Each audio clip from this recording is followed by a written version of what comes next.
Senhoras e senhores, bem-vindos a mais uma das nossas Dupla Class. Faz tempo, tá com saudade de vocês. Há quanto tempo a gente não tá juntos aqui ao vivo mais uma vez para refletir, para tirar a poeira dos livros, para tirar a preguiça da mente. E a gente vai falar de um tema muito interessante hoje, que é um pouco do teste genético, genética, o que eu preciso saber, o que é genética, o que é célula, o que é cromossomo, o que é DNA. Vamos fazer uma recapitulada geral e depois a gente vai falar de 10 genes bem interessantes que você deveria conhecer do seu funcionamento. Pode ser um dia, pode ser que você já tenha feito teste genético ou não. Se você não fizer teste genético, dá para você saber mais ou menos como você é. Alguns genes sim, outros não. A gente vai falar um pouco disso também nessa live. Então vem comigo. Se a gente começa a pensar, né? Tá tudo certo aí? Vocês estão ouvindo? Beleza. Se nós começamos a pensar o seguinte, quando a gente vai analisar mentalmente falando, a gente precisa fazer a seguinte pergunta. Beleza, eu faço um teste genético, eu ouço aí, né? Vocês falando o tempo todo, na live, com a Rita Castro e etc. O termo, ele é conte lenta, ele é conte rápida, o que diabos que é conte? O que significa você ter um teste genético na sua mão e ler o teste genético, né? O que isso significa no meu corpo? Da onde vem essa genética toda? E a gente vai agora vir do macro para o micro para entender da onde vem o teste genético, para que serve o nosso DNA e como a gente faz para entender esse teste genético, ou se você nunca fez um teste genético, pelo menos entender como funciona a sua genética. Então vem comigo que a gente vai começar a fazer um raciocínio do macro para o micro. Você tem então um indivíduo, você tem uma pessoinha aqui, né? Essa pessoinha, se a gente... Vamos dar um zoom in nele. Então você tem aqui um amigues, que pode ser um homem, pode ser uma mulher, e aí você vai dar um zoom in. Vamos dar um zoom in. Vou pegar o figueiredo, o fígado desse indivíduo. Então, a gente tem um figueiredo, ele tem mais ou menos uma forma esquisita, e a gente pega o fígado. Vamos dar mais um zoom in. A gente deu um zoom in no homem, vamos dar mais um zoom in no fígado. Vamos aumentar esse fígado. Como a gente vai aumentar? Vamos pegar uma célula desse fígado? Vamos. Pegar uma célula do fígado, um hepatócito. Quando a gente pega a célula desse fígado, a gente percebe que existe uma organização, né? Existe uma ordem nessa célula. Essa célula, ela tem aqui um núcleo, dentro desse núcleo tem uma porção de coisas, aqui a gente tem o retículo endoplasmático, temos uma mitocôndria, temos aqui ribossomos, temos várias organelas aqui que fazem dessas células uma unidade. Quantas unidades nós temos dessa no corpo? Na casa de trilhões. Mais ou menos uns 3 trilhões. Então, aliás, 100 trilhões, desculpe. Então, a gente está na casa aí dos 100 trilhões de células e a gente tem várias estruturas especializadas dentro dessa célula. Vamos dar um zoom in agora só no núcleo dessa célula? Não sei se vocês estão acompanhando aí. Vocês estão conseguindo ver o desenho? Beleza. Eu vou já aumentar o desenho para vocês poderem enxergar melhor. Mas vamos dar um zoom in no núcleo dessa célula, tá? O núcleo dessa célula, se a gente for analisar esse núcleo, ele é um cofre fechado, um espaço onde você tem um lugar onde tem vários materiais aqui, como se fosse um novelo. Como se aqui dentro tivesse um novelo. Novelo? Sim, como se aqui dentro fosse um novelo. Né? O que é um novelo? Como se aqui fosse vários fiozinhos. Se a gente fosse organizar, vamos dar um zoom in nesses novelos, vamos organizar esses novelos, como que a gente veria a forma desses novelos se a gente separar um por um? A gente veria isso aqui, ó. Essa figura tá... Você lembra dela mais ou menos? Tá familiar para você essa figura? Essa figura é o que a gente chama de cromossomo. Cromossomo. Cromossomo. Então vamos relembrar. Você que entrou na live agora, você que veio com a gente agora, está perdido. Homenzinho, dei um zoom. Fígado, mais um zoom. Célula do fígado, hepatócito, mais um zoom. Núcleo, material genético, cromatina, mais um zoom. Vamos organizar isso? Cromossomos. Cromossomos. Nós temos 23 pares de cromossomos, sendo 22 autossômicos, um cromossomo sexual. 23 pares. Então nós temos 46 cromossomos. Então nós temos 46 dessas estruturas que tem esse formatinho, que fazem parte desse núcleo. Vamos dar um zoom in nesse cromossomo? Vamos. Se a gente der um zoom in o que tem aqui dentro dessa perninha? Aqui dentro dessa perninha tem uma estrutura que podemos chamar de dupla hélice, essa estrutura descoberta em 1953, uma dupla hélice, que ela vem dupla hélice, ela vem dupla, que é o que a gente chama de DNA. DNA.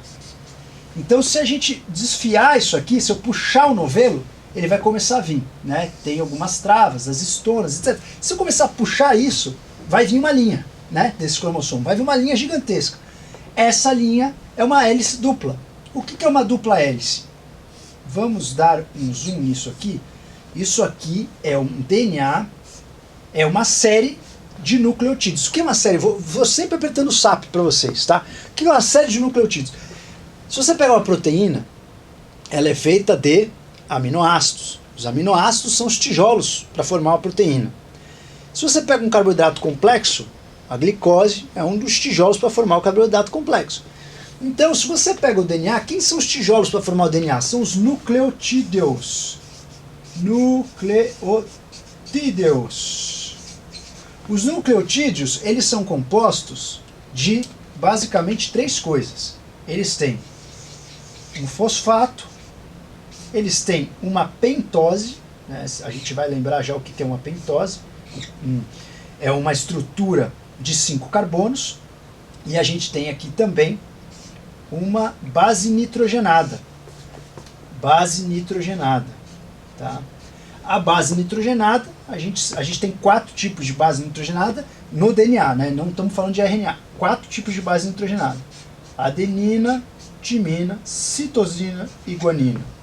Então, o nucleotídeo, um tijolo para formar o DNA, ele é composto disso aqui: um fosfato, uma pentose, que no caso do DNA é derribose, desoxirribose, e uma base nitrogenada, que pode ser adenina, timina, citosina e guanina. Beleza. Esse é o tijolo. Vários desses na sequência formam uma fita de DNA. Se ela junta com uma outra fita, forma a dupla hélice. Eu já vou mostrar para vocês como isso funciona. Mas tudo bem, você falou aqui, ó. Vamos voltar de novo. Homem, fígado, célula. Célula, núcleo. Núcleo tem material genético aqui dentro. Dentro desse material genético, se eu separar isso, ele está em formato de X, desses cromossomos. Se eu der mais um zoom nesses cromossomos, sai uma fita, uma dupla hélice. Essa dupla hélice é feita de várias moléculas dessa. Por exemplo, essa daqui estaria ligado a mais uma dessa aqui, mais um fosfato, mais uma pentose e mais uma base nitrogenada. E assim vai embora, né? Assim vira um polímero. Essa base nitrogenada está ligada numa molécula espelho. Outra base nitrogenada aqui, outra pentose e outro fosfato. E assim forma a dupla hélice. A dupla hélice ela vem andando, só que ela vem, né, se contorcendo entre si, uma espiral. Então a gente degustou um zoom in dentro das nossas células. Beleza. Mas aonde que fica os genes? O que são os genes, né? Um gene, ele é uma sequência de nucleotídeo funcional. Uma sequência de nucleotídeo que vai fazer alguma proteína. Por quê? Porque nem todo o DNA é funcionante. Boa parte do nosso DNA, ela não funciona para nada. Então o gene é uma parte dessa fita, aqui é um gene. A parte dessa fita funcional. Funcional. Quantos genes nós temos no nosso organismo? De 20 mil a 25 mil. Projeto Genoma. 2 bilhões e 700 milhões de dólares em 1991. Projeto Genoma decodificou esses 20 mil a 25 mil genes. A gente já sabe os genes dos seres humanos. A gente sabe todos com o Projeto Genoma. Então, recapitulando. Temos aí o núcleo, no núcleo cromossomo, se eu puxar isso, sai a fita, dupla hélice. Uma parte dessa fita que serve para codificar alguma proteína, chamo de gene. E o que tem nessa fita? Nessa fita tem um fosfato, uma pentose, no caso do DNA, uma derribose, e aí tem até uma piadinha, né? Você fala assim, qual é o sentido da vida? Para um cara que é muito nerd, qual é o sentido da vida? O sentido da vida, a gente fala que é do 5' para o 3'. O que significa isso? Aqui são 5 carbonos, aqui é um oxigênio, Um carbono, 2 carbonos, 3 carbonos, 4 carbonos, 5 carbonos. O primeiro carbono do fosfato é o carbono 5'. E o outro, a outra molécula que vem se ligar nessa molécula é no carbono 3'. Por isso existe a piadinha. Qual é o sentido da vida? Do 5' para o 3'. Então, quando a gente pensa o que é um DNA, que é uma estrutura, aqui está escancarada, despido para vocês a estrutura do DNA. Então o DNA ele é uma mistura de um açúcar com um fosfato com uma base nitrogenada. E aí quando você vai fazer um teste genético, quando você vai estudar a tua genética, a gente sempre analisa, né, o que tem de alteração, o que o teste genético pode te contar se você é um teste genético. Se você tiver uma simples alteração, aqui você tem um gene inteiro que tem milhares dessa base nitrogenada. Se você tiver uma simples alteração dessa letra aqui, ao invés dessa letra ser G, ela ser A, em uma partezinha única desse gene inteiro, você tem o que a gente chama de SNP. Single nucleotide polimorfismo. Um polimorfismo único de um único nucleotídeo. Essa troca dessa simples letrinha, dessa simples base nitrogenada, é responsável muitas vezes por inativar uma proteína. Vou dar um exemplo para vocês que a gente vai falar aqui. A gente vai falar do gene da CONT, que é uma enzima que degrada suas catecolaminas, degrada a sua dopamina, degrada a sua norepinefrina, degrada, faz o metabolismo do seu estrógeno. Se na CONT, ao invés de você ter G, você ter A, eu dei um exemplo real, você ter A, é o suficiente para sua CONT funcionar 75% a menos. Ou seja, uma única mudança nessa bagaça toda vai inutilizar essa enzima 75% a menos. Mas para que raios eu preciso saber isso? Bom, se você tiver uma enzima no teu corpo que funciona 50% a menos que a população normal, alguma coisa diferente você vai ter e vai ter que tomar alguns cuidados em relação a isso. E aí, mas para vocês amarrarem, existem alguns conceitos interessantes. Quando a gente fala em genética, isso que a gente falou aqui, tá ligado ao estudo dos genes. E quando a gente fala, né, em epigenética, quando a gente fala em epigenética é quais os genes que estão ativos, quais os genes que estão inativos. Por quê? Muitas vezes você tem um gene e esse gene ele não serve para nada. Eu vou dar um exemplo para vocês aqui. Esses genes, eles são ativou a Siri aqui. Esses genes, eles são praticamente como se fosse uma receita. Imagina que você quer aprender a fazer um bolo de coco da sua avó. Um bolo de coco super tradicional, né? Você tem um livrinho de receita da sua avó. Esse livro de receita da sua avó está guardado dentro de um cofre. Você não vai ficar levando o livro da tua avó por aí, porque vai acabar caindo as páginas, você vai perder páginas, você não vai conseguir conservar o livro se você levar para todo canto. O que você faz? Você fala assim, eu quero um bolo de coco da minha avó querida. Pego lá na minha cômoda o meu livro. Ao invés de levar o livro até a cozinha, eu passo na máquina de xerox o livro, levo o xerox da receita e vou até a cozinha fazer receita. E o nosso corpo funciona exatamente assim. Quando você vai fazer uma proteína, aqui está a célula, aqui está o núcleo, aquilo que a gente falou, né, os cromossomos, etc., aquela fita de DNA, né, ele está tudo aqui. Mas não é ele o responsável por fazer a receita. Ele é o livrinho da tua avó. Quando você precisar fazer o bolo, você vai chegar um xerox, vai vir uma molécula aqui, traduzir isso para o RNA, e aí você vai produzir a proteína com o seu xerox. Você não vai produzir com isso. Isso significa que nem todas as páginas serão xerocadas. Você vai xerocar somente a sua receita. Então nem todos os genes vão estar ativos. Você tem muitos genes silenciados, você tem muitos livros que vão ficar guardados lá no cofre, você não vai poder ter acesso. Então, quando você fala em epigenética, você fala quais genes que você vai ligar e quais você vai desligar com o ambiente. Por exemplo, se você tiver um gene que favoreça você ter uma doença cardiovascular, você pode ter ele ligado ou não. Se você tem um gene que favoreça você ter um câncer, você pode ter ele desligado ou não. Isso acontece nas pessoas que fazem hipermetilação. você silencia um gene que suprime um câncer. E aí você acaba não suprimindo um câncer. Então, o estudo da epigenética é justamente para a gente entender como ativar e inativar uns genes. Então, quando você sabe que você tem um gene específico, não necessariamente ele vai estar ligado. Aí que vem a arte, aí que vem o mapa astral da ciência. Quando você olha quais são os genes que você tem, você fala assim, cara, azedou para você. Você tem um gene aqui que é uma bomba relógio. O que eu posso fazer? Vou me matar? Vou fazer uma sentença de morte? Vou fazer um seguro de vida? Não. Eu vou atuar para desligar esse gene. E tem muitas maneiras de fazer isso. E hoje a gente já sabe isso. Hoje a gente já conhece esses 20 mil a 25 mil genes que a gente tem. A gente tem a capacidade já de fazer isso. E a gente fica fazendo, né, 1000 previsões e horóscopos e conhecendo animal de poder, que eu acho super bacana. Inclusive amanhã a gente tem uma live para falar do meu mapa astral, eu acho super importante. Mas a gente esquece também que nós temos a ciência embasada para que a gente também possa entender um pouco mais dos nossos segredos da vida. Aqui está o livrinho da vovó. Então a gente consegue estudar esse livro da vovó e saber mais ou menos quais são as nossas tendências e o nosso funcionamento. Então, quando a gente fala em genética e genótipo, é o que nossos genes podem fazer. Quando a gente fala em fenótipo, é o que os genes fizeram, quais são as características que esses genes causaram. Então, por exemplo, nós temos aí, a gente vai falar de alguns genes, eu vou ter uma convidada especial para falar para vocês disso.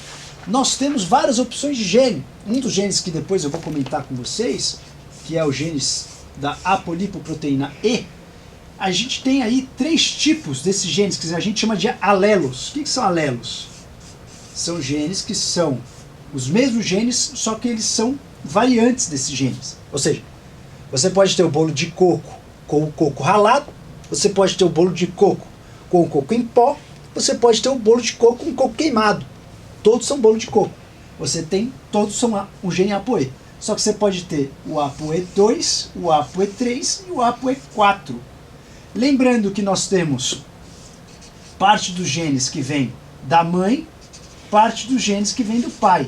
Então, na verdade, aqui você pode ter 2, 3, 4, 2, 3, 4. Você pode ter 2 ApoE4, 2 ApoE2, 2 ApoE3, 1 ApoE2. Todas as combinações você pode ter.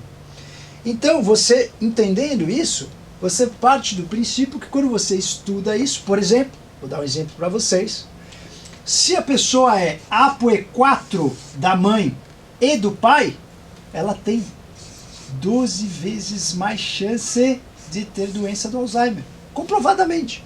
Você pega esse exame, você olha esse exame, isso não é uma previsão do futuro.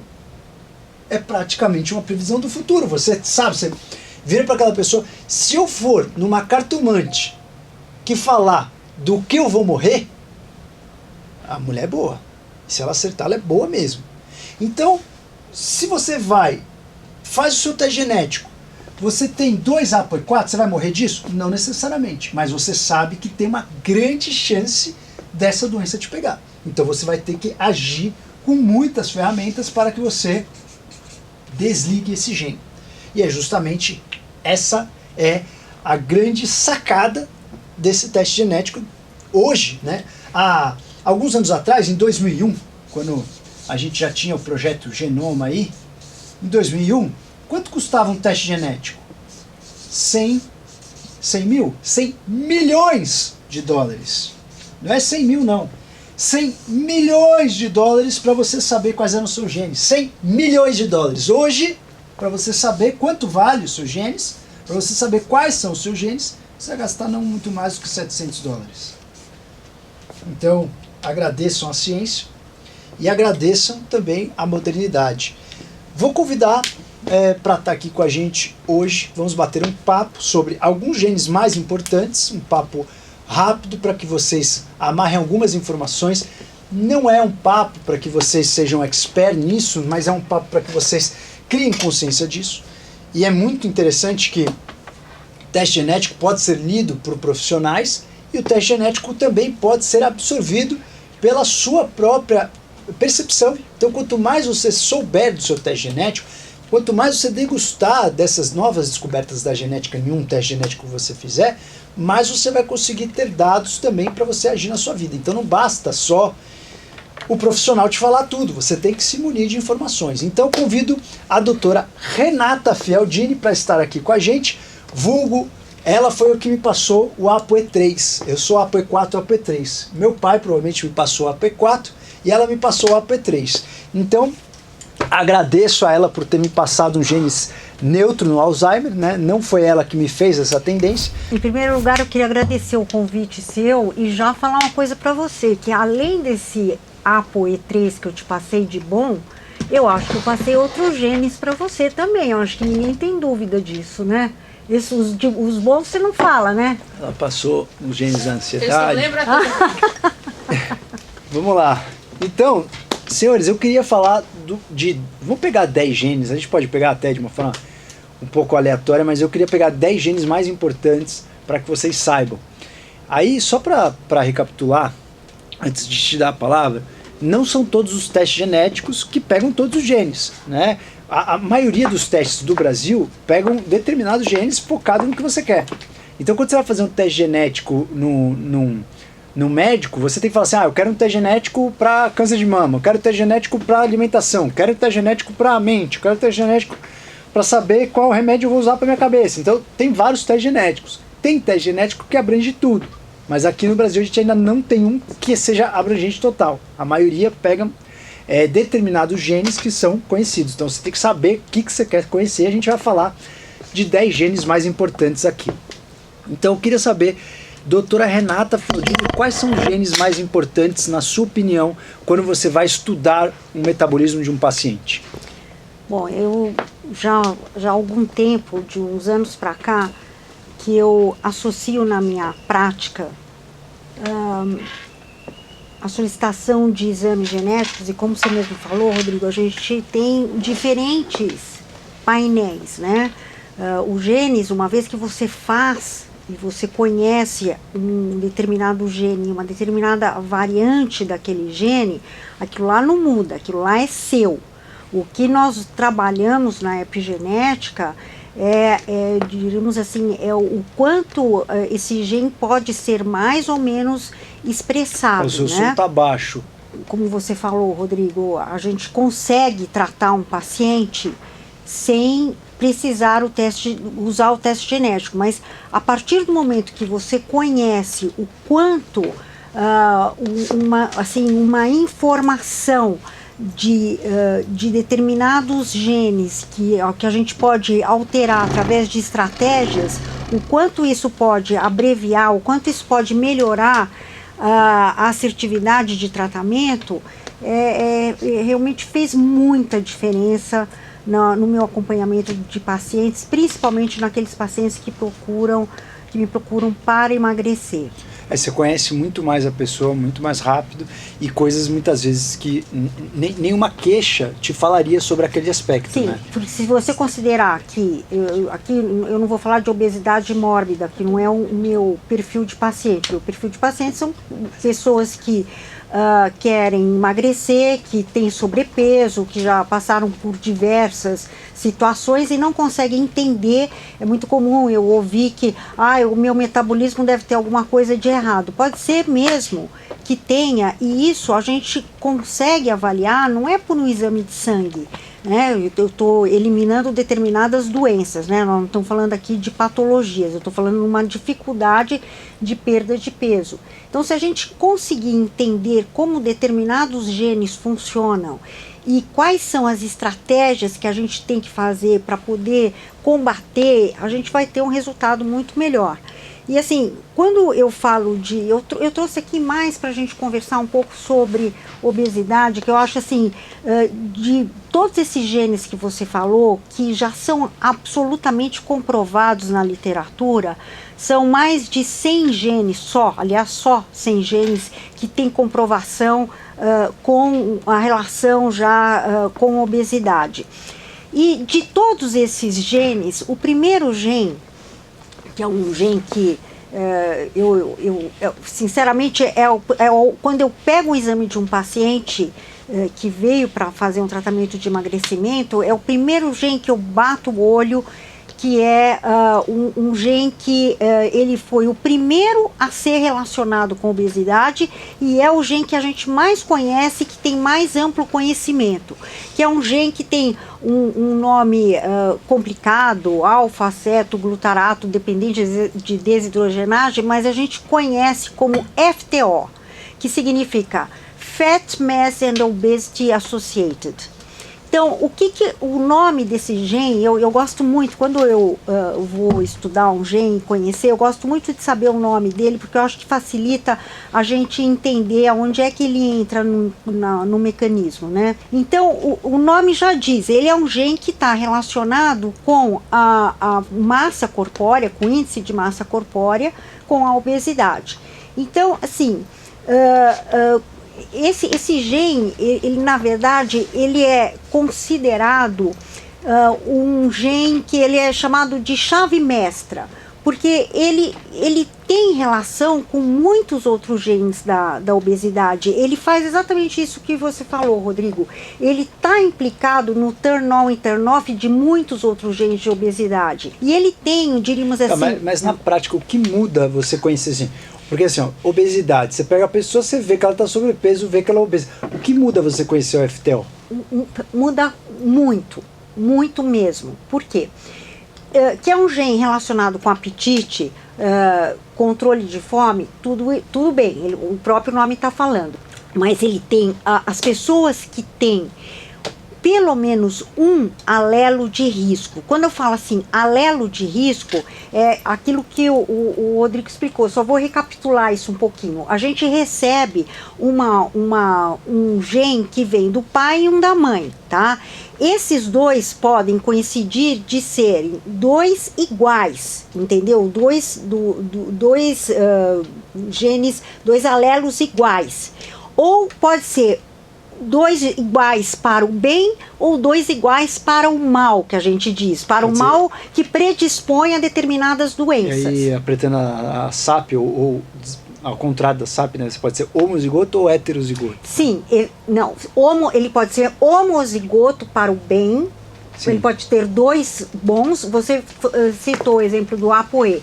Então você pegou o ApoE3 meu, que é bom, e o ApoE4 do seu pai, que é ruim. Sim, sim. Aí você pode ter dois iguais ou dois aí você dois diferentes. É heterozigoto. Sim. Tá? Se você tiver... Ou seja, vamos simplificar. Você pode ter genes bons, genes ruins. Você pode ter bom, você pode ter bom ruim, você pode ter ruim. Isso, exatamente. Isso aí. Então, o que acontece? Pessoas que têm, pelo menos, que tem um alelo ruim desse FTO, que é o alelo A, eles já têm uma predisposição para a obesidade muito maior. E o que é interessante nesse gene é que ele é aquela pessoa que ele engorda com o vento, tá? Ele é o que come menos, mas ele que tem maior dificuldade para emagrecer. Tá, mas na prática, vai mudar o tratamento que você vai fazer? Lógico que existe, vai mudar, porque ele tem um desbalanço. Existe um desbalanço entre o que a pessoa come e o que a pessoa gasta. Isso, óbvio, em toda obesidade isso acontece. Só que nesses pacientes, eles têm um metabolismo, eles têm um gasto energético muito mais lento. Então, quando eu vejo um paciente desses, eu sei que se esse paciente ele não usar a estratégia que é mais importante para controlar esse gene, que é aquilo que normalmente esses pacientes evitam, é o exercício que vai trazer maior benefício. Então, assim, não é raro você ver pacientes que falam assim, nossa, eu teve uma época da minha vida que eu fazia muito exercício e aí, quando eu fazia muito exercício, eu conseguia manter o peso. Depois que eu parei, eu engordei muito. Por quê? Porque perdeu o estímulo do gasto energético. Uma outra coisa super importante nesse gene é que ele estimula o apetite através da liberação de um hormônio que chama-se grelina. Esse hormônio é o seguinte, deixa eu explicar, porque é importante a pessoa saber para ela poder entender o que se passa. Quando nós estamos com fome, nós liberamos o estômago, que está vazio, libera um hormônio chamado grelina, que vai uma mensagem para o cérebro e fala assim, opa, tá na hora de você comer, tá? À medida que você vai comendo, vai havendo uma distensão do bolo alimentar no estômago e aquilo faz exatamente um estilo mecânico mesmo, tá? Tem uma coisa mecânica de dizer, ó, eu tô ficando cheio, você pode parar de comer, tá? Esses pacientes que têm o alelo de risco no FTO, eles têm um descontrole dessa grelina. O estômago vai ficando cheio, mas não vem aquela mensagem de inibir a grelina e falar para o cérebro, olha, para de comer, e a pessoa continua comendo. Então, é aquela pessoa que ela fica na mesa, enquanto ela está na mesa, ela está comendo. E mesmo ela sai, se ela faz um pouco de restrição, ela já sai da mesa com fome. E assim, então isso é assim, conhecer essa característica do GEM é muito importante, porque essas pessoas, além delas precisarem de alimentos para se sentirem saciadas, de alimentos que fazem volume, e normalmente elas dão preferência para alimentos gordurosos, aí ela piora mais ainda. Então essas pessoas, na prática, a gente tem que dar alimentos que contenham muita fibra, alimentos que ocupam espaço, entendeu? Que vão mostrar para o estômago que ele está já pleno. Então, só resumindo o que ela falou até agora. Você pega duas pessoas sobrepeso, duas iguais, no consultório. Imagina que você é uma pessoa que só trabalha na clínica, você não conhece a genética. Só que se você, por um acaso, conhecer a genética dessas pessoas, uma tem alteração de FTO e outra não, você vai ter uma abordagem diferente. Qual foi a abordagem que ela está sugerindo? Uma tem FTO, as duas vão se beneficiar de exercício físico. Ela falou exercício, mas o exercício físico é muito importante para ela trabalhar na obesidade. A outra talvez só com a alimentação consiga controlar, coisa que quem tem um FTO ruim vai ter muita dificuldade para controlar. Só que se você já souber disso antes, você não precisa esperar você ter um insucesso clínico para você mudar a estratégia. E aí outra coisa que a doutora Renata falou aqui, essas pessoas têm uma dificuldade de ter essa mensagem, pare de comer.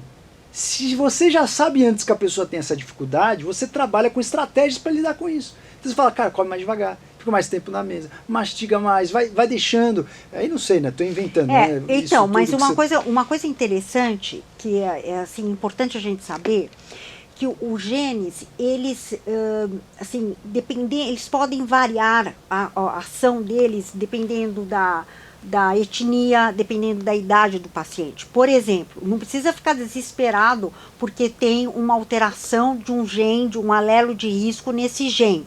É assim, não é das melhores genéticas mesmo, porque ele interfere em outros genes. Mas, por exemplo, eu estive até a semana passada com uma paciente que ela é magra. Assim, não é que ela é uma paciente magra. E eu abri o exame dela, ela tinha um alelo A, o alelo de risco nesse FTO. Como é que você explica isso? Então tem duas coisas. Primeiro, ou ela tem algum outro problema, alguma intolerância alimentar, ela é uma paciente magra, entre aspas, ela é uma desnutrida, uma síndrome desabsortiva, então isso é uma coisa que a gente tem que pensar. Excelente. Não é só a gente olhar o gene e achar e falar assim, então você tem alguma coisa de errado, ou será que... Não, você tem que tentar entender o significado daquilo. Ou ela tem uma síndrome desabsortiva, ou ela é uma paciente que durante a vida dela inteira, ela mudou os hábitos de vida dela, ela sempre comeu pouco, então ela restringiu a capacidade do estômago, ela sempre teve uma alimentação saudável, ela sempre comeu com muita fibra, então ela já teve um histórico que aquele gene, ele ficou acanhado. Então aquilo lá não está sendo uma coisa importante na vida daquela pessoa. Ou que é depois, a hipótese que foi no caso dela, ela é de origem oriental. E as mulheres de origem oriental, a penetrância desse alelo não é tão importante como em outras americanos. E curioso, você falou isso, no ApoE acontece o mesmo efeito. Quem tem ApoE4 APOE4, vamos pegar uma pessoa que tem 2 APOE4, que são o gene da apolipoproteína E, que é o gene, o famoso gene do Alzheimer. Quem tem 2 APOE4 e é americano, de origem americana, tem uma chance muito maior de ter doença cardiovascular. Da origem asiática, já não tanto. Exatamente. Eles estão percebendo que não tanto. Talvez até por um estilo de vida. Ainda não se sabe por quê, mas é interessante você ter falado isso. Segundo gene, ela falou FTO. Não, peraí, que ainda não Mas acabou. a gente está sem tempo, então corre. Então, eu vou correr, que tem uma coisa super importante, que isso daí é uma lição importante. Por exemplo, esse gene em crianças, foi feito um trabalho com um grupo de Harvard, que eles analisaram 16 mil crianças de 1 a 18 anos. E o que eles observaram, que crianças que tinham um alelo de risco e crianças em torno de 10 anos tendiam a ser mais obesas se fizessem uma alimentação mais rica em proteína. Então veja isso, como é importante a gente, não é só ler o gene, é entender a fase da que a criança, que está aquele paciente na nossa frente, a origem, a etnia e quais são as condições que esse paciente tem de se acomodar e de poder fazer uma estratégia que seja eficaz. Tá. E outra, os estudos vão cada vez mais surgindo, a gente vai entendendo cada vez mais o que cada polimorfismo, né, que a gente falou das SNPs, o que cada polimorfismo faz. Então, esse é um estudo específico de criança, etc. Cada vez mais a gente vai entendendo. Ó, quem tem essa alteração tem tendência a tudo isso nesse estudo. Próximo gene. O próximo gene, contra gosto, que eu ficaria um dia falando sobre o FTO, mas a gente marca uma outra vez, é um outro gene que é considerado assim, o gene da fome, que chama-se MC4R, que é um receptor de melanocortina. A melanocortina é uma substância, uma proteína que ela recebe, esse receptor, ele recebe um hormônio que chama-se alfa-MSH, que é um hormônio estimulador de melanócitos. Melanócitos, aquele melanócito que a gente tem na pele. E é importante a gente saber que determinados genes, conforme o alvo e que está sendo analisado, ele pode ter uma função diferente. Então, eu não vou falar aqui do melanócito da pele, eu vou falar desse gene em relação à obesidade. Então, as pessoas que têm esse receptor bem funcionante, elas respondem melhor a esse hormônio estimulante de melanócito, que é um hormônio anorexígeno. Então, quanto mais ativo for esse receptor de melanocortina, mais anorexígeno, quer dizer, com menos estímulo de fome e de apetite, esse indivíduo vai ser. E esse gene é tão importante que... Aperta a tecla SAP, eu não entendi nada. Aperta a tecla SAP. Então, eu vou te Fala de uma maneira simples, o que faz esse gene? Esse gene é um gene que estimula o apetite, a fome, diferente do primeiro. O primeiro, a fome, ele estimulava a fome, aquela fome de verdade. Eu tô com o estômago vazio. Tá. A barriga oca, preciso comer mais. Entendeu?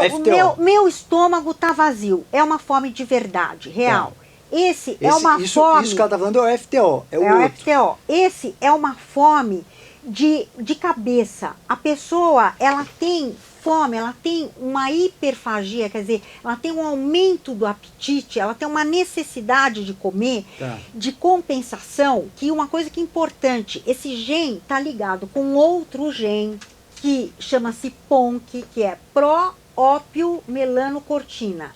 Ópio de receptores opioides mesmo, daquilo que dá compensação. Então, este gene, quando ele está alterado, você procura a comida como uma forma de compensação. Sabe aquela pessoa que está triste e vai comer? Entendi. Então, vamos recapitular uma coisa. Hoje a gente vê muita gente, né, julgar aquela pessoa que come muito, fala, pô, mas não é determinada, pô, nunca segue a dieta, não quer fazer um negócio direito. Às vezes a pessoa tem uma alteração desse gene. E às vezes é muito mais difícil para ela obedecer do que para o outro obedecer. Sim. Então, isso é bem interessante a pessoa conhecer isso para até ela poder parar de se culpar. É claro, né? Não é para falar e se aceitar no sentido de não se esforçar mais, né? Mas se conhecer e saber que tem um gene desse, pelo menos alivia um pouco a consciência de saber que o problema não é só psicológico, falta de força de vontade. Às vezes o problema está no seu hardware, né? Sim, com certeza. Assim, isso já é uma coisa comprovada. Assim, estudos que já foram feitos em animais, em humanos, mostram que pessoas que têm alteração nesse gene têm uma tendência muito maior, 18% maior, com apenas um alelo alterado, de desenvolverem obesidade do que as pessoas que não têm. Tá? Então, Quantos assim, por cento? 18%. 18? É bastante. Eu quero que você acelere. Eu vou falar alguns genes para acelerar, porque Não, então eu vou falar. A gente tem mais 10 minutos de live. Então, mais 2 genes que são muito importantes. Acelera. Que são os genes de leptina e o receptor de leptina, que são genes que a leptina é um hormônio que é sintetizado dentro da célula de gordura e é um hormônio que regula a ingestão alimentar e regula o gasto de energia. Então, se você gasta muita energia, assim, até no seu metabolismo, é um gene que está ligado ao seu metabolismo de repouso, a leptina, ela vai tentar aumentar a ingestão alimentar, tá? Então, já você que gosta disso, é um gene ancestral, que antigamente era bom você ter uma alteração, um polimorfismo nesse gene. Você ia atrás de comida. Porque você conseguia armazenar a comida, tá? Então, se você tem uma alteração nesse gene, hoje você armazena, ninguém quer armazenar, nós não precisamos disso, né? Então, esse gene era um gene ancestral bom, porque a pessoa tinha muita fome e acabava armazenando comida? Não entendi isso.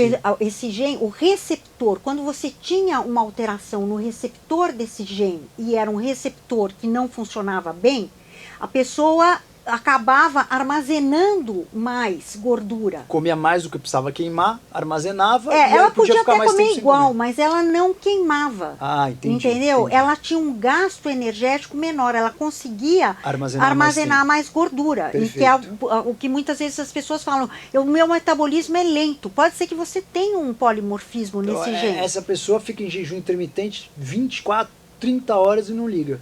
Se ela tiver um bom metabolismo de gordura, né, obviamente no sentido de oxidação da gordura. Sim. Maravilha. Sim. E uma coisa importante nesse gene também é que a leptina, ela tem uma ação na dopamina, tá? A dopamina, que não sei se você ia falar alguma coisa da Conte, Sim. que ela dá aquela sensação, que esse é um grande problema quando a gente lida com uma pessoa que quer perder peso, é aquela sensação que procura a comida como uma compensação.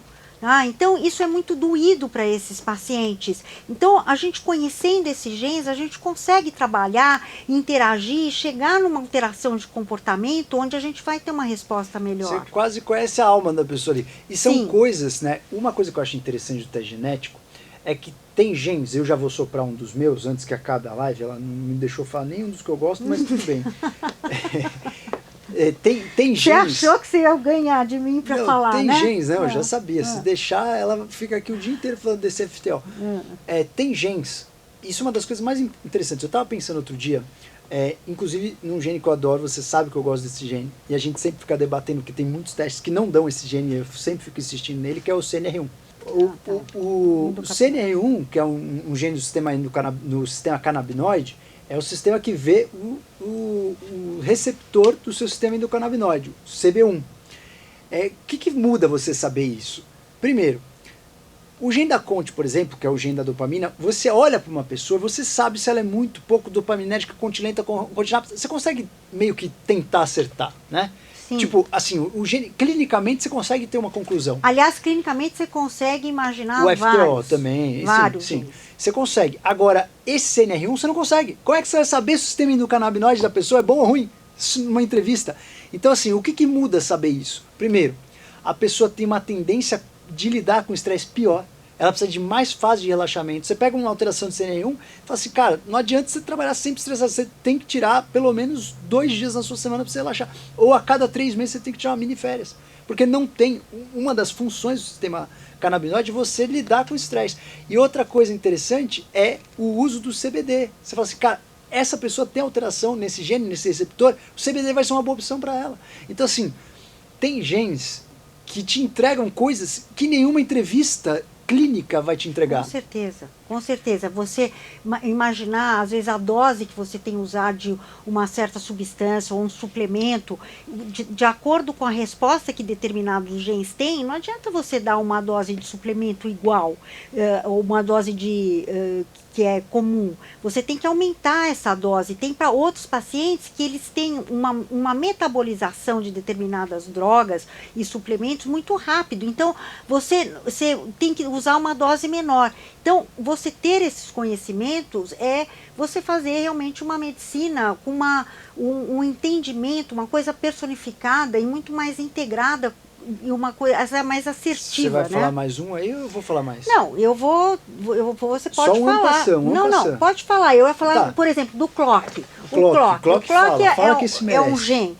Assim, tem pessoas que assaltam a geladeira à noite. Então você fala assim, nossa, que essa pessoa, coitada, ela vai lá de noite e vai comer. Ela pode ter uma alteração num gene que é o clock, que o nome diz, de relógio mesmo, que está ligado com o ritmo circadiano.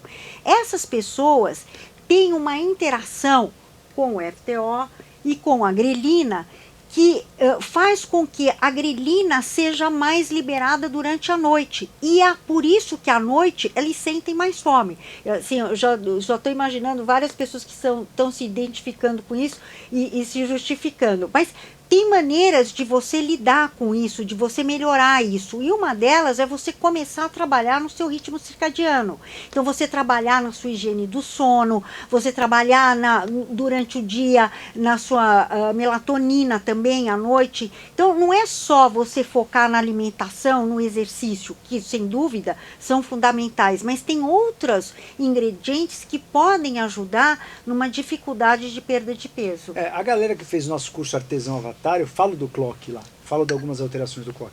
O clock é um dos mais importantes, que é o nosso relógio biológico mesmo, para a gente entender o ciclo da natureza e sincronizar com o ciclo da natureza. Se tem alteração no clock, cara, você tem a sincronização ruim. O que você tem que fazer?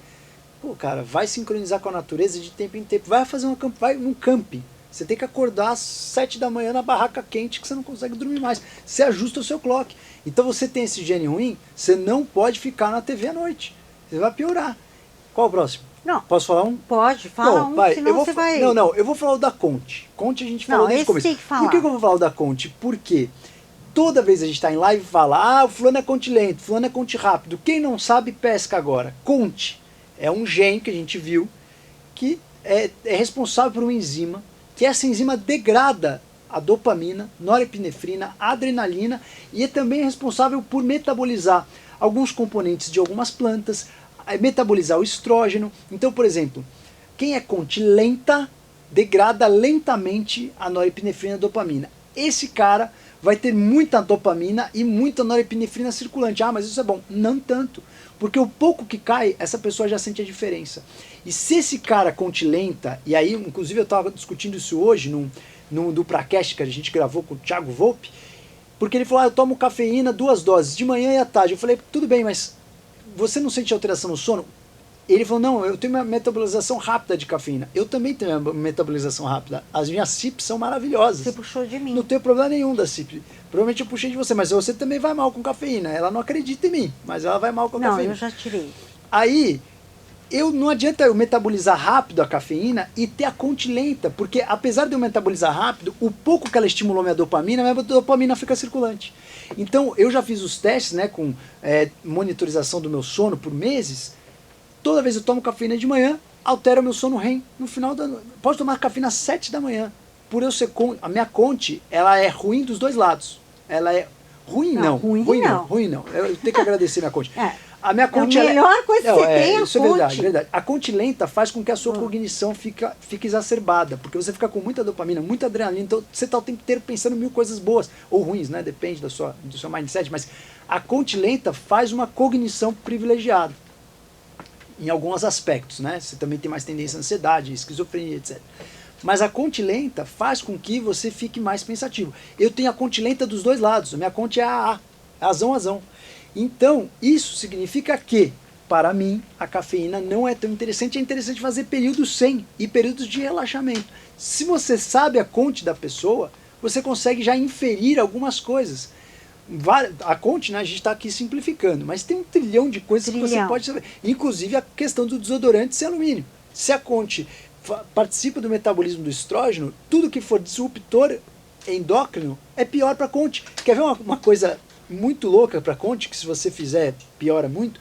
Tudo que você colocar, por exemplo, dos polifenóis, etc., a quercetina, se você exagerar na quercetina, para o Conte é pior, porque você usa a sua enzima para metabolizar a quercetina, ou seja, hoje eu mostrei o cardamomo. Eu não posso exagerar no cardamomo. Antigamente, para o efeito antihistamínico, eu usava quercetina. Hoje eu não posso exagerar, eu sei que eu não posso exagerar na quercetina, porque a quercetina usa a Conte, e aí quando eu precisar da Conte não vai ter, eu já sou Conte lenta, e aí piora tudo. Então é muito curioso, porque cada vez mais a gente vai entendendo essa dança. Próximo gene. A gente tem 3 minutos, uma eu acho que tem genes que são importantes em relação ao peso, que são genes ligados ao gasto energético, que são os genes termogênicos, diríamos assim. E um gene que assim, que tem uma influência muito grande é o ADRB2, que é um gene ligado ele é receptor de adrenalina. E a adrenalina é muito importante, assim, ela é ruim porque ela te deixa estressado, mas ela ajuda na fonte de energia, ela ajuda a queimar. Então, para você utilizar determinadas fontes de energia, principalmente de gordura, você precisa ter um estímulo adrenérgico para que você possa transformar isso como fonte de energia. Então, assim, pessoas que têm alteração nesses genes têm realmente um metabolismo, principalmente para... Qual é o nome desse? ADRB2. ADRB2. Bom, ninguém vai decorar isso, mas para saber que existe, AD de adrenalina, tá? Vamos falar então rapidamente de MTHFR? Pode falar. MTHFR é um gene que a Rita Castro adora esse gene. Fica falando o tempo inteiro do MTHFR. Mas é um gene muito importante. Por quê? Porque é um gene que vai te mostrar qual é a capacidade que você tem de pegar um folato no seu corpo e transformar na forma ativa, na forma metil. Mas para que eu quero saber isso?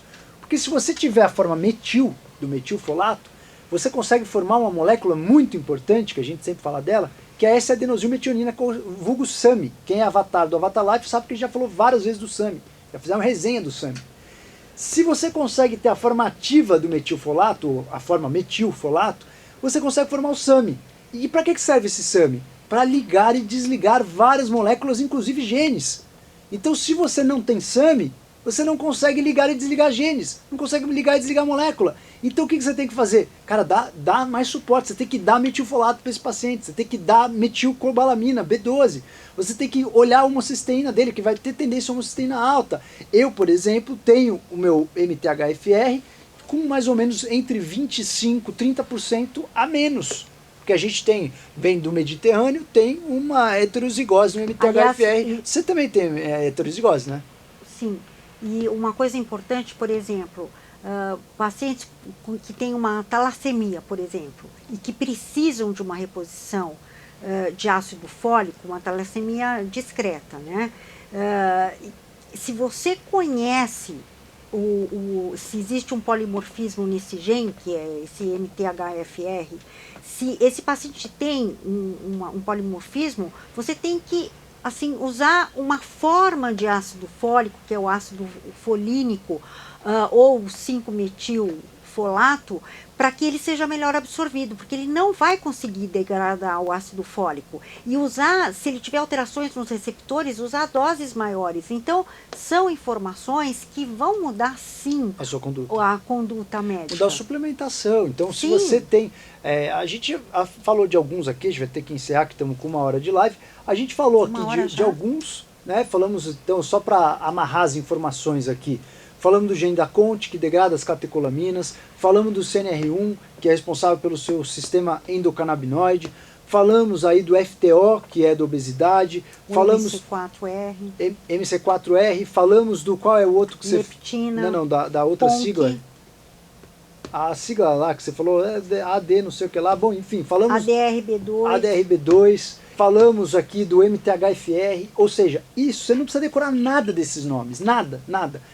O meu intuito com essa live é vocês entenderem que hoje existe uma possibilidade de você estudar a tua genética e entender como você funciona, coisas que o teu corpo não vai te contar. Um dia você vai descobrir, talvez lá pra frente, de algumas alterações, você vai começar a inferir. Você fala, cara, realmente eu tenho uma resiliência mais baixa para estresse, etc. Mas você nunca vai saber o que é. Então, quando você faz o seu estudo genético, você se conhece, é um caminho do autoconhecimento. Então, essa live foi para vocês terem uma noção de onde estamos hoje já na ciência, onde estamos na prática clínica. Isso é o nosso dia a dia, né? Isso você faz o exame, passa com um dos nossos profissionais e faz uma análise completa e fala, você é mais assim, mais assado, toma isso, toma aquilo, bora, você se conhece. E você pode fazer isso sozinho? Pode, você pode muito bem fazer um teste genético e ir estudando gene por gene. Você vai demorar um ano para você ir estudando todos, mas também é uma maneira legal, porque você vai aprendendo. É legal fazer uma análise com o médico, é legal você estudar sozinho, é legal você se conhecendo e ver se bate, se não bate, você fala, cara, eu tenho isso, mas isso não bate, então devo estar compensando com o meu estilo de vida. Ou seja, conhecer a nossa genética é muito importante e saber de onde ela vem, o que significa esse teste genético, é uma alteração numa base nitrogenada que vai mudar completamente a forma com que você faz uma proteína. Isso muda o seu funcionamento, isso pode mudar tipo de estilo de vida, tipo de suplemento, tipo de tendência, tipo de doença que você tem, e inclusive para você conhecer o teu passado. Não deu tempo da gente falar aqui, mas ela mesma falou do gene da leptina, é um gene que é um alelo mais ancestral. O da apolipo, a gente sabe qual é o alelo mais ancestral, que é o ApoE4. Então você sabe sua ancestralidade. Quanto mais ancestral você é, menos estilo de vida da agricultura você tem. Então você tem que comer coisas mais paleo. Não, mas eu tenho uma dieta rica em grãos. Tem que ver o seu gene, está indo bem a dieta para você, não está indo mal. Então vamos dar uma olhada, o que está acontecendo. Ou seja, você analisar o teu teste genético, você olha para trás, olha para frente e você consegue entender o que está acontecendo no teu presente. Então, doutora Renata, obrigado aí pela sua contribuição. Rodrigo, se deixasse a doutora Renata ficar 6 horas falando aqui para vocês só do FTO, tem que segurar ela um pouco, mas realmente porque tem muito conteúdo aí, estuda o tempo inteiro, quando abre esse negócio aí, tem esses genes malucos aí, porque você fazer uma análise de um paciente, dar um feedback para um paciente do teste genético, dá muito trabalho, muito trabalho. Existe uma interação entre os genes que a gente tem que considerar. Então os pacientes falam assim, doutor, você sabe muito, lê meu teste genético aqui. Não. Eu falo, não dá para ler, tem que... Ela fica 1h30 para cada exame em casa, fazendo uma apresentação. 1h30 seria bom se fosse só 1h30. 3 horas, sei lá, quanto tempo você demora para cada análise? Dependendo, para ver as estratégias, tudo isso, às vezes 3, 4 horas. 3, 4 horas montando uma estratégia para um paciente. Então, assim, paciente. Se você quer uma boa análise genética, não adianta você fazer de sopetão, né? Eu mesmo não faço para os pacientes de sopetão. Tem amigos que falam, lê o meu exame genético aí. Demora muito. É interessante você cruzar os resultados genéticos com a clínica e você cruzar com os exames de sangue. Você vai começar a entender como é que aquele organismo funciona, né? Porque é isso que faz a diferença. Então é um trabalho artesanal. Você fazer uma interpretação genética bacana, né, fazendo esse cross-match, é um trabalho artesanal e que vale muito a pena. E quem não tem acesso, quanto vale um teste desse? O quanto vale uma análise dessa? Daqui a pouco todo mundo vai ter acesso. Quanto mais tempo passa, mais os testes genéticos estão barateando. Então é o que eu falei, foi de um teste de $100 milhões em 2001 para em 2021 um teste de $700. Amanhã vai estar 500, depois da manhã 200. Então todo mundo vai ter acesso uma hora a esses exames. Se você puder ter acesso, ao invés de trocar teu celular nesse ano, faz um teste genético, entenda um pouco mais os seus genes. Se você não puder, espera um pouquinho que vai baratear, vai chegar o seu momento de fazer. Em breve, provavelmente, esses testes também vão ser bancados aí pelo SUS, etc. Em breve, não sei nem se eu vou estar vivo para isso, mas espero que sim, né? Então, doutora Renata, obrigado pela sua participação. Eu prometo que a gente vai fazer mais lives aqui para a doutora Renata ajudar vocês aí nesse entendimento.